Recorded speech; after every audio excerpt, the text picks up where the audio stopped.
So if you've had any trouble with soldering the PicoMood, watch this video, and this video is for you. Let's start with the iron.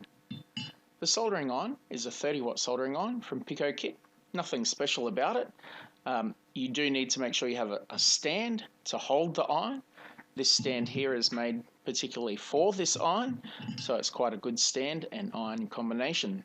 Also, you need a wet sponge, and you'll see as I wipe on that sponge, the tip of that soldering iron gets nice and shiny just by wiping on the sponge. It doesn't last too long. It oxidizes very quickly, but you can always wipe it on the wet sponge again to make sure it's nice and shiny. And the reason we do that is that the solder will stick better, although we don't necessarily want the solder to stick on the soldering iron. It also means that it will transfer the heat better from the soldering iron onto the solder. Now, a couple of things. Make sure you are also using lead solder to go with these soldering irons. If you use a lead-free solder, the chemicals in the lead-free solder will actually deteriorate the tip of the soldering iron, because you need special lead-free tips to use if you're going to be doing lead-free soldering. And you'll end up getting pitting, and it will destroy the tip, and it won't work so well. Now, people get a bit concerned. They go, oh, there's lead. And yes, lead is dangerous. You do not want lead in your body, because lead does not come out. It is a heavy metal, and there's no natural way that lead will remove itself from your body. So if you're working with solder over and over again, the lead will build up in your body and you'll get lead poisoning. Now, let me say there's no problem in touching lead, because lead will not transfer through your skin. Lead must get into your body through ingestion, and that means swallowing lead, or getting lead in your eyes, or in a cut in your skin. You can potentially get some lead in your body. And even if it's a small amount, remember, it's going to build up over time. So you don't want any lead in your body from lead solder.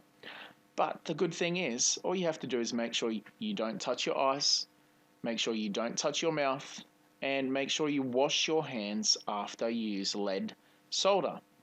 So there is another safety issue with lead solder and any solder, is that the solder has a flux, or good solder has a flux inside the solder, and that flux will actually, when it burns, will be carried through the smoke. The lead won't be carried through the smoke, but the flux will be carried through the smoke, and that flux is going to cause respiratory problems such as asthma. And the flux, particularly in most solders, is called rosin, which comes from a pine tree known to have lots of health problems with that resin from a pine tree. But the actual brand name is called rosin. So if it says it is a flux core solder, then you have to be careful of the smoke. And to be careful of the smoke, you can use one of these. This is a extraction unit, and it actually has a charcoal filter on the extractor so that it will actually collect the smoke and not put it back into the air again. Or you can just work in a workshop that actually has good ventilation and blow the smoke away from you when you are doing the soldering. Just don't blow it towards the next person. Okay, so one thing I should say about solder is, if you have offcuts of solder, make sure they get in the bin. If you're going to leave offcuts of solder around on a table or a workbench that other people use, it is very inconsiderate that you are putting a health hazard in their reach, especially if there's little kids. Little kids will eat solder If people don't know what it is, they will play with it, and they will bend it and play with it, and then they will probably go and eat their lunch and get lead in their body. So you don't want that where they can get to it. Okay, now this is not a toy. This kit that we're doing here, this is something that you should consider once you have soldered lead onto it. It has lead, okay, and so you should really keep it out of the reach of children.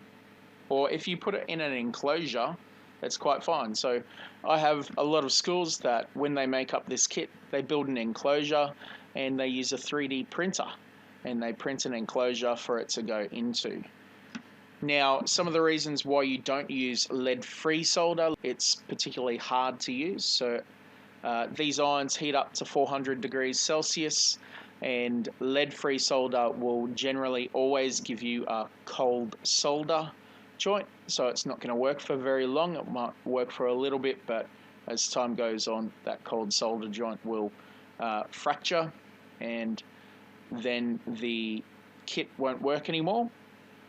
And so lead-free solder doesn't work well in that respect. It still has the problems that if you inhale it, it's an issue, and generally it spits a lot more when you solder, so there's more chance of you getting it in your eyes. Good safety habit there is to wear safety goggles so you don't get any of the solder in your eyes, but still it's more risky with lead-free solder. Okay, and when you get lead solder, make sure you always get 60% tin, 40% lead. I have seen some schools do it the other way, 40% tin, 60% lead. Does not work. Okay, and this is the general percentage that you'll get. There are others out there that are very similar, 62% to 38%, and they're all good. 0.7 millimeters is a good size to start with. You can go smaller and finer, but I found 0.7 works really well in schools. Look at some other tools that you might need. First, flush cut angled side cutters, so you can see that there's flush, as in they're flat on one side. Angled means that they angle just here, and so they are flush cut angled side cutters. They are not pliers, they are cutters, side cutters. You also might need a solder sucker to remove solder, or desoldering braid. Okay, let's get started. Now the components we're using: resistors. These are actually 100 ohm resistors, which will make the LEDs a bit brighter than what's written on the circuit board. Silk screen actually says 180 ohm resistors. We've got a programming socket. We've got an IC socket.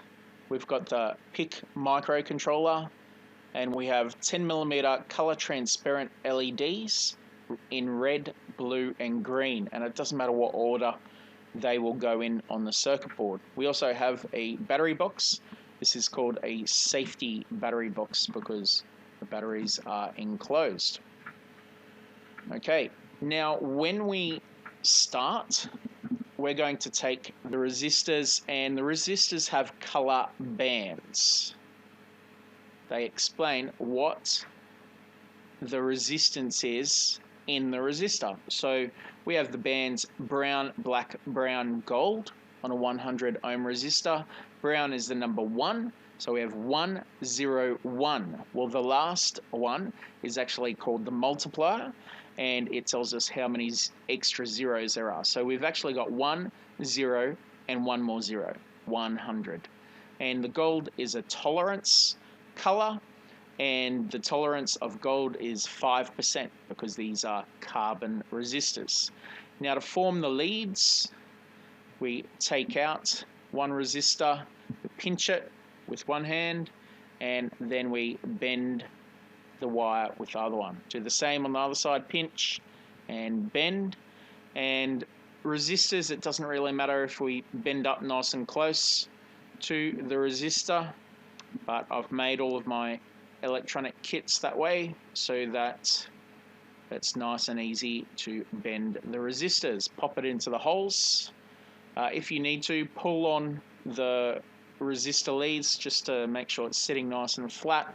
When it's sitting flat, we can bend those component leads, resistor leads, out at about 45 degrees, and that is ready to solder.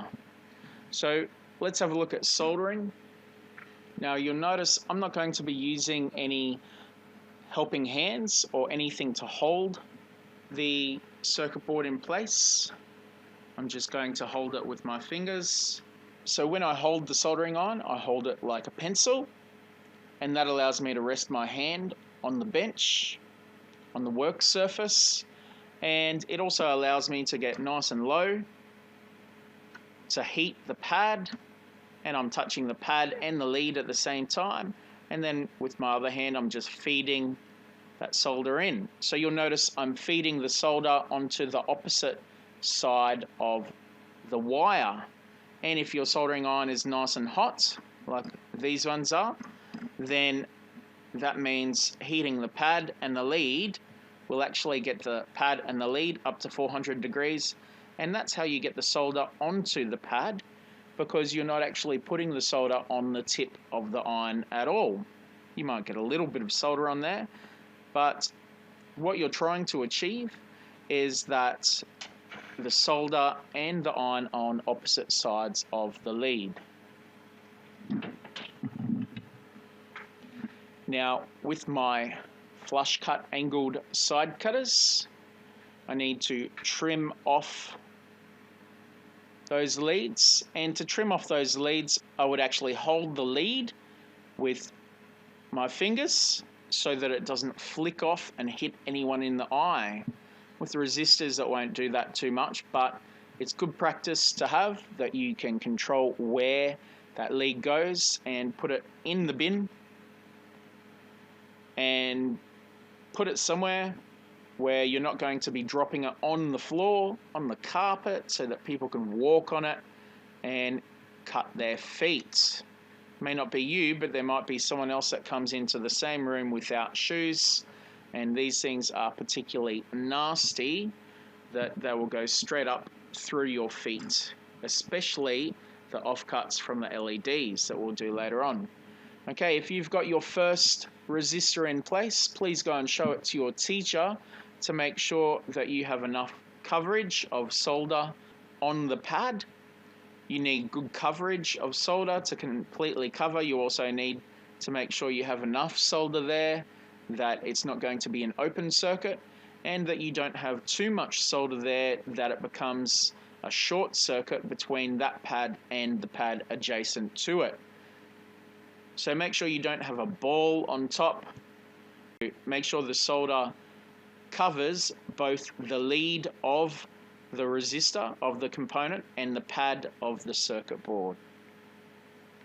So that's how to solder a resistor. Let's do a couple more. Once you've had that verified by your teacher, I can bend a couple more of those,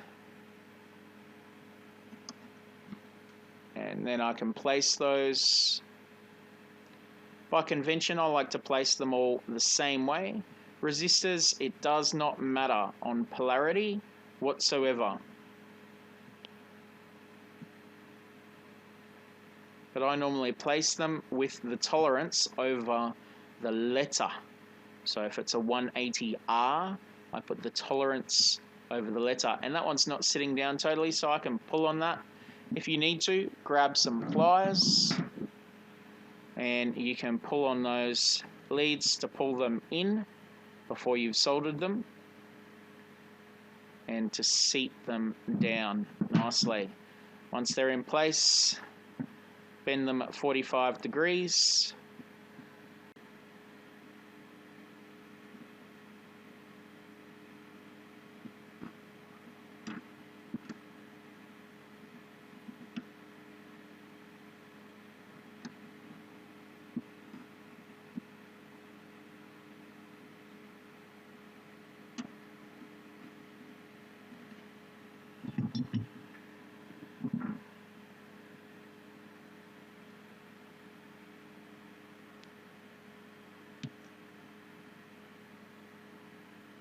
Now, you probably shouldn't always trim multiple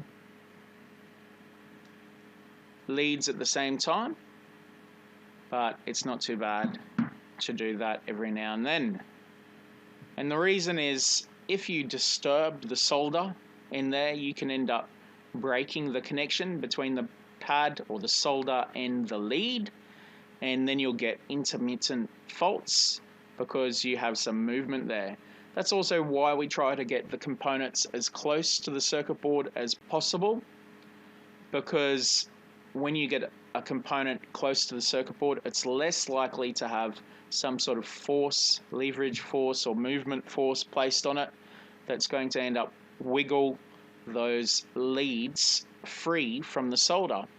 And if you do get intermittent faults of LEDs turning on and off, it can be the resistors, but more likely it's going to be the leads of the LED itself. So we put on the smallest components first, the resistors, and you might like to go and finish those. That's step one of the PicoMood. And the next step, we're going to put the next smallest component is the programming socket. So this programming socket needs to have something in the middle of it when we solder it, because the pins will shift if it gets above 250 degrees. And when you heat those pads up, they can well get above 250 degrees. So let's put it on the circuit board first of all, and we'll fix those in place just by bending a couple of pins. So bend a couple of pins just so it doesn't move. And we're going to solder the back one first of all. The back one doesn't matter about if it gets too hot, that pin isn't going to shift in place. So we can solder that one up. And then we're going to grab the programming cable. Now this component is actually optional if you have a pre-programmed microchip. So the pre-programmed microchip doesn't need this. This is for reprogramming it using the PicoFlow Alpha software, doing flowchart programming, or if you're going to reprogram it using MPLABX and using a hex loading software, PicoFlow LT loads the hex file, you can program in assembly or C. Now you'll see that when I clip in that cable there, this is the cable that comes with a USB programmer. If you don't have one of these handy, go and get a 2.5 millimeter nail from Bunnings, and you'll probably need to buy a pack of nails, and you can put one of those nails in place in there. But of course, if you're going to program it, you should have one of these cables, so it's nice and easy to put that in. And you'll see that when you solder that in place, it should still be quite free to move when you're finished soldering. Now, I can't really see what I'm doing there. I'm a bit far away. I think I need some more solder. Okay, so putting solder on those. I'll just preheat that pad. Preheat that pad. Sometimes if there's a bit of solder on the tip, it actually helps to transfer that heat through the lead so that you can heat those up. Now the next thing we're going to do is the IC socket, so we can remove that cable. And with the IC socket, we want to make sure that we get the polarity mark of the IC socket, the alignment mark. This little notch at the end here should be aligned with the semicircle end on the circuit board. And we also need to make sure, because these are just packaged in a plastic bag, sometimes the pins bend, so you want to straighten those pins a little bit. Make sure all the pins go in the correct holes. And if any of these pins fall out, you can actually push them straight back in. It's not an issue. They're just metal pins in a plastic part. And so this IC socket, then you need to line up those holes. So check that you have all 8 of those pins sticking through. And I like to bend over a couple of pins diagonally opposite to each other. 1, and the opposite corner, 2 pins, and that holds it in place. So that's secured in place, ready to be soldered. Now this is one component where you really do need to make sure you don't put too much solder on, because if you put too much solder on the component, then the solder will join from one pad to the next. The black surface of the circuit board is called the solder resist, so it doesn't really want to join across, but if you put too much solder, then it will join across. So heat that up.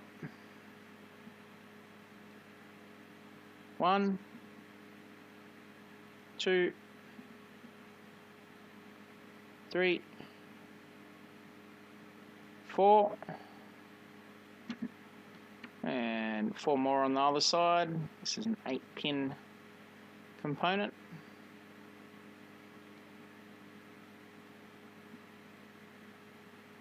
Oh, needs to get underneath that extractor. Okay, so there's 8 soldered pins. If I look at those, they're pretty good. I can reheat this one. This one's just not totally covering the pad. There we go. So that is how to do the IC socket. Now, at this point, we'll move on to the LEDs. And the LEDs have a polarity. Long lead is the anode, the positive. And I think E+ is the biggest that you can get in a grade, in a mark. E+ is the longest lead of the LED, anode, positive. And I've made the circuit board so that they have a little square, so you know exactly which one is the positive. These 10mm LEDs don't have an alignment edge on them, so we just go by the length of the LED. So long leg in square, and we can solder that off. Actually, I do all 3 at the same time. Long leg in square. Now, this has slots on it for different sized LEDs, but they're not too difficult to solder once you know the best way to do it. When we put in the components, remember, we're going to bend those over. Now, you'll see that those end ones slide around a whole lot, and we'll fix that in a second. I'm just going to bend over the green ones, 45 degrees, and these end ones, I'm going to do something different. I'm just going to bend those right over like that, okay?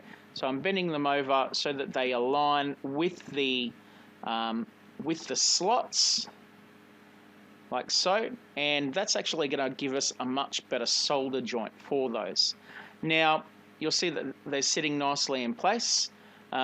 LEDs need to sit as flush to the surface as possible. So we're just going to solder one lead of each LED. So I'll turn it on the side so we can see.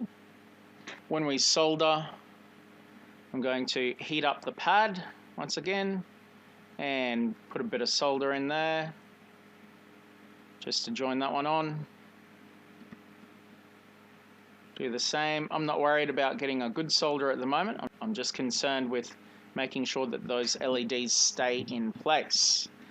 Now, when I turn them over, I'll see there's a little bit of a gap underneath each one. So I'm going to reheat the solder up, and I'm going to put some pressure with my finger on the LED. I'm going to reheat that solder, and with that pressure I can actually make it go flat. I can also shift it around so it aligns with the silk screen if I want to. Not really a concern, but I can just move that just like that. and that's pretty much there. Move it back a little.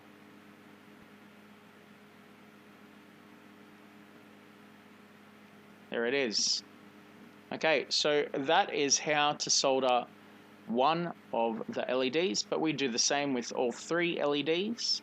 Little bit of pressure, reheat the solder, and that will set it nice and flat. And I'll do the same for the blue LED. It's pretty much in the right place. I'll just reheat it, make sure it's sitting flat. There we go. Okay, so now they're sitting flat, I can go and solder the other lead of the LEDs in place, and I'll put a liberal amount. I really don't want these two sticking together. If I do stick those side to side, I'll need to use a solder sucker on there to clear those off. If you bridge the tracks, if you bridge the pads of the LEDs, then they will not work because the current will not flow through the LEDs. It will just simply bypass them. So once you've soldered the second side, you can go back and apply a bit more solder onto the first side if you need to. They will still stay in the same place because of the solder on the second side. So that is how to solder the LEDs of the PicoMood, and then we need to trim them. I'll turn it up on an angle. Instead of trying to get these ones flat, I'll just put it on a bit of an angle, holding that in place. And there's one. There's 2. 3. 4. And last 2. 5 and 6. Okay, so I've got all my leads. Remember, they need to go in the bin so that people don't step on them. Okay, we're almost there. All we have to do now is put the battery box in place. So now to get the best mechanical strength out of these wires, we're going to feed them through the 2 holes, each wire through 2 holes. So the reason we do that is if you just solder a wire to the circuit board and it wiggles, it's going to break. And we don't want that. So we stop the wiggling by fastening it using a couple of extra holes. Now, if those wires need to come down through the silk screen, then we also need to start by putting them down in that back hole. And it can be a bit of a tight fit to get those 2 in. I do have some new battery boxes. If they don't just feed through as easily as that, you might need to use pliers. Sometimes I squash the ends of the wire with the pliers so that they feed through those holes better. But this one actually feeds through quite nicely, so feed through about 5 centimeters worth. We'll be pulling that back later on, but it's just to give us enough so we can turn it around and feed it back through the other hole nicely. And pull that through about 2 centimeters, leave a bit of a loop on the back. Now we need to bend those over again. Put the red one through the V plus voltage there, and we'll put the black one through G and D, which is ground. Now you'll see they want to pull out a little bit, so we can just bend those over so they don't pull back. And that's ready to solder. Now make sure you don't heat up the plastic coating on the wire, because that will actually melt the plastic around the wire. So we just want to solder those 2 pins in place. So I'm going to get down nice and low on that one. And this is where having some helping hands might come in handy. I don't have any set up here today, but I'll just get in there and solder.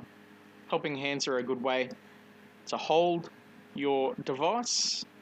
Get some metal hands there so you don't have to worry about it. Well, like I have said, if you're going to use blue tack, which some schools do, to hold it in place, make sure you're putting the blue tack nowhere near the part that you're soldering. Okay, if you were soldering those LEDs or the resistors, LEDs are fine. You can blue tack the LEDs down because the casing doesn't get hot, but resistors get extremely hot and they will melt the blue tack and it will go all sticky and stick to your circuit board. Not very nice. Okay, that's our soldering done. So make sure you turn off your soldering on when you're done. Let's just have a look at how we finish off with these wires. So we want to pull the wire back so it sits nice and flat to the circuit board. You can see me pulling on that, and that red wire goes down, and I'll pull on that black one, and that black wire will go down so it's sitting nice and flat on the circuit board. And when that's pulled back, then we can pull the other ones back as well, and you'll see that they're getting smaller and smaller. And now we've got a nice mechanical joint there holding those wires in place. If they wiggle around, it's not going to matter at all. Let's just trim down those two.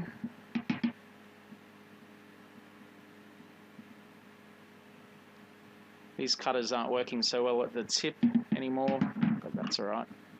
Okay, now you might think we're finished. Not quite. Those wires look a bit ugly like that. One tip that I got from an engineer was we can twist those wires together. So if you pinch the wire up here on the battery box to stop it twisting in the battery box, that wouldn't be good. We can then twist it, turn the PicoMood around and around, just keep twisting. And if they're the same length, it should work nicely. Keep twisting. And normally twist it a little bit past what you want because it will untwist itself a little. So I'll just twist that up nice and tight. Looks a lot nicer, like a manufactured cable almost. Okay, you can see that's twisting up nice and tight. Okay, I'll let it go and you'll see that that spins around a little bit, unwinding itself a little, and there's our nice twisted cable. So all we need to do now is get the IC. Now when you put the IC in, it's a good idea just to square those up a little bit. Sometimes those IC leads are sticking out at a bit of an angle. They might need a little bit of a pinch. Don't pinch them too far. We don't want them to bend over. If they do bend over, and you have to bend them back, and you have to do that more than twice, they're going to snap off, and then you can throw that one away and you would have to get a new one. So another way we can do it is if you line up 4 pins and then put a bit of pressure in, you should be able to get those other 4 pins to line up. Okay, so I'm just angling that up on a big angle. Tip it over. Now make sure you do have that alignment notch lined up. Now if your plastic, if you did put in your IC socket in the wrong way, that notch just has to line up with what's on the board. Okay, so as long as that notch lines up with the silk screen, the white lines on the board, then it's not going to be a problem for you. But of course it's nice to have all 3 of those notchings line up. So that's how to solder the PicoMood. And with that chip in there, if you put in some 3AA batteries, that will start working because that's a pre-programmed microchip. But of course, if you bought an unprogrammed, got the kit with the unprogrammed option, which is a bit cheaper, then you'll need the USB programmer, and you can go and program that instantly with PicoFlow LT, or you can go and do Flowchart software with PicoFlow Alpha. So I hope you've enjoyed that tutorial on how to solder the PicoMood. Thanks for watching.